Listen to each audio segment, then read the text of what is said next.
Bonjour et bienvenue dans cette nouvelle vidéo. Aujourd'hui, on va voir comment en finir avec la tyrannie de l'apparence.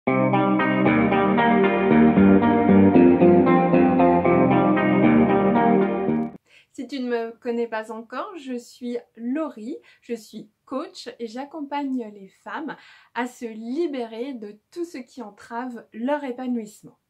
Alors, en matière de beauté, nous sommes confrontés à deux injonctions paradoxales qui fait qu'on est toujours tiraillé entre deux mondes. D'un côté, on nous dit qu'il faut souffrir pour être belle. Vraiment, le culte de l'apparence est poussé à son extrême, notamment avec les réseaux sociaux. Et de l'autre, qu'est-ce qu'on nous dit?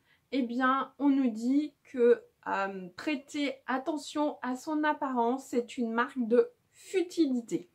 Donc voilà, on est coincé entre l'un et l'autre. Alors, le culte de l'apparence, notamment véhiculé sur les réseaux sociaux, comme je viens de l'évoquer, fait des ravages chez les jeunes. Il faut savoir que dorénavant, les 18-34 ans sont plus nombreux à avoir recours à la chirurgie esthétique que les 50-60 ans. Et je trouve que c'est particulièrement dramatique à plusieurs égards. Et notamment, comme les canons de beauté évoluent constamment, on peut donc en conclure que ces jeunes femmes qui font appel à la chirurgie esthétique vont rentrer dans une certaine forme d'engrenage pour pouvoir toujours suivre en fait les canons de beauté. Les préjugés sur la beauté restent relativement forts. Comme je le disais, il est considéré comme futile de prêter attention à son apparence et les jolies femmes sont jugées peu intelligentes. Cela nous pousse à faire le choix entre l'esprit et le corps, l'être et le paraître.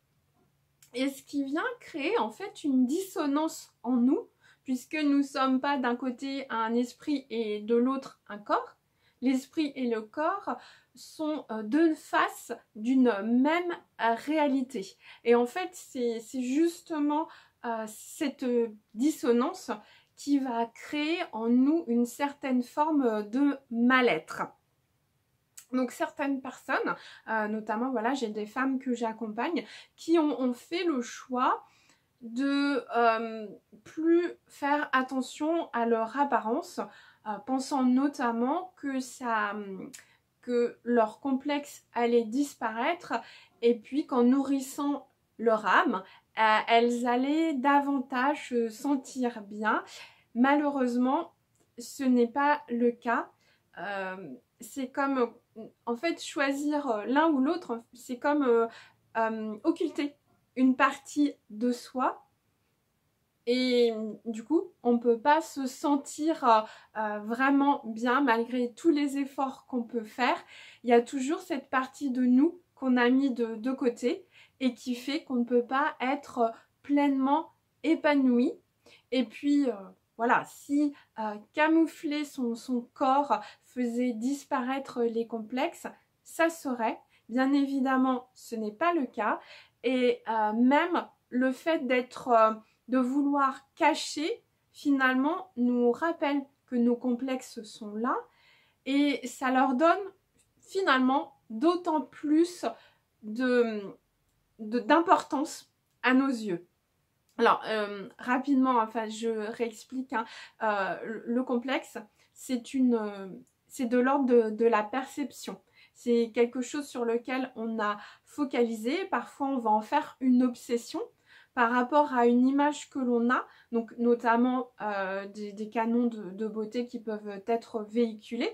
Admettons, voilà, tu étais totalement satisfaite de ton fessier et puis la mode Kardashian arrive et tout d'un coup tu te dis, tu commences à te dire que finalement ton fessier est trop plat, qu'il n'est pas assez rebondi, enfin voilà, tu vas commencer à focaliser dessus alors même qu'avant ce n'était absolument pas un problème. Alors, généralement, les complexes vont se construire dans l'enfance et l'adolescence, mais ils peuvent arriver plus tard.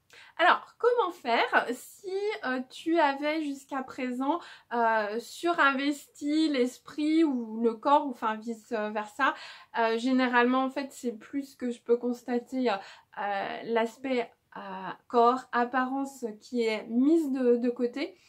L'objectif va être vraiment de réconcilier le corps et l'esprit.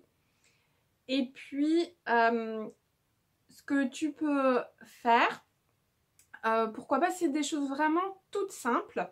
C'est faire un soin pour le corps. Alors, c'est pas forcément quelque chose d'extraordinaire, hein. Ça peut être un gommage, appliquer une crème pour le corps, mais même tout simplement en prenant ta douche, en démaquillant, c'est réinvestir ton corps et reprendre, t'autoriser en fait à ressentir les sensations sur ton corps.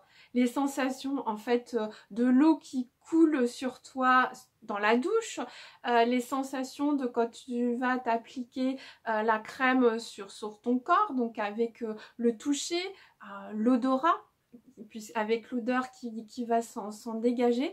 C'est vraiment t'autoriser à ressentir des choses que tu ne t'autorisais plus forcément à ressentir, et t'autoriser à accepter ton corps et voilà, t'autoriser à être tout simplement un esprit et un corps.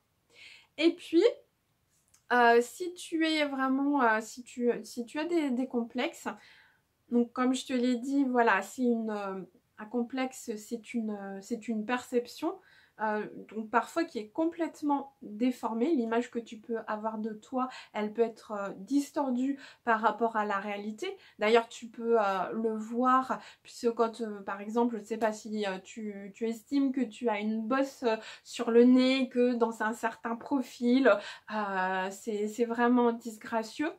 Généralement, quand tu en parles autour de toi, les personnes n'ont pas cette perception. Alors, bien évidemment, plus tu vas leur en parler, plus forcément tu vas les amener à focaliser sur quelque chose sur lequel ils ne prêtaient pas attention jusqu'à présent. Donc ça, si c'est le revers, parce que finalement, une fois que tu les as entraînés là-dedans, eh bien, ils vont rentrer dans ton jeu.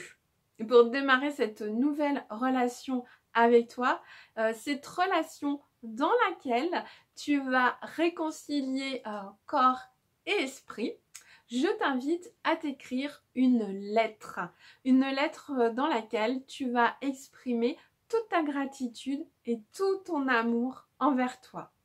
Si tu souhaites approfondir davantage le sujet, je t'invite à écouter l'épisode numéro 5 du podcast Les Cosmopolitaines. Et puis si tu n'es pas encore abonné à la chaîne YouTube, c'est le moment de le faire. Active la petite cloche pour recevoir toutes les notifications. Je te dis à très vite. Ciao!